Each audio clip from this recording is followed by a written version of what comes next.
দুপুরে রান্না করতেছি সবজি আর মাছ। তো মাছের মশলা এখানে কষাতে দিছি, সবজি তো আমি বসিয়ে দিছি। তো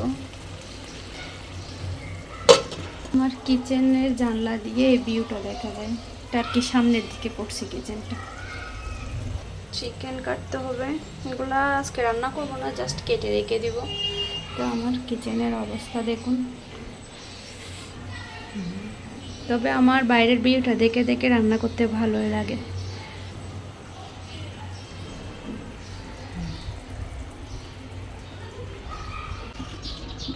ধরিয়ে দিচ্ছি চিকেন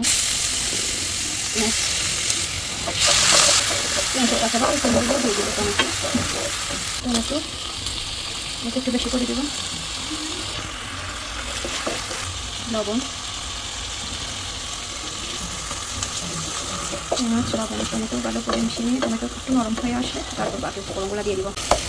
টমেটোগুলো একটু নরম হয়ে গিয়েছে, মশলা দিয়ে দেবো। হলুদের গুঁড়া, ধনিয়ার গুঁড়া 2 চামচ,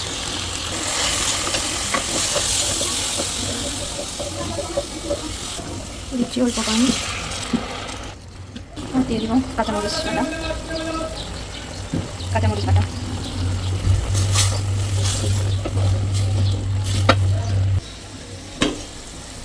উপর উঠে গেছে, মানে এটা ভালোভাবে কষানো হয়ে গেছে। এখন সবজিগুলো দিয়ে দিব, এখন সবজি এখন দিয়ে দিচ্ছি মশলার মধ্যে। মশলার সাথে সবজিটা ভালো করে মিশিয়ে দেবো।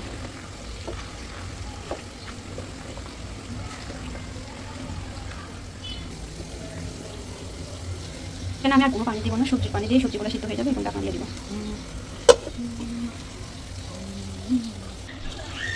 সবজিটা হয়ে গেছে, এখন ধনিয়া পাতা দিয়ে নামিয়ে দেবো। ধনিয়া পাতা দিচ্ছি,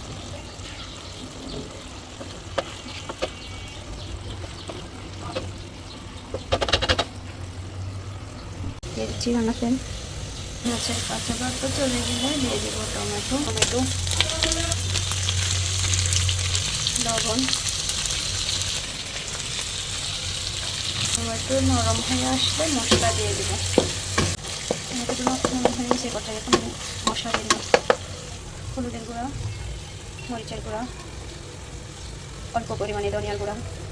আমি লাল মরিচের গুঁড়া কম দিচ্ছি, কারণ আমি এখানে কাঁচামরিচ বাটা দিব। দিয়ে দিয়েছি কাঁচামরিচ বাটা।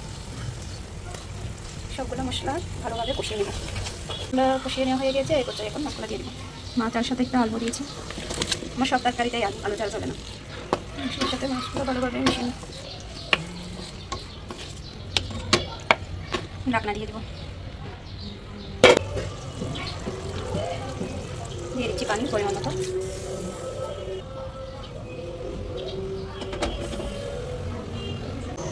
মাছ হয়ে গেছে, এখন ধনিয়া পাতা দিয়ে দেবো।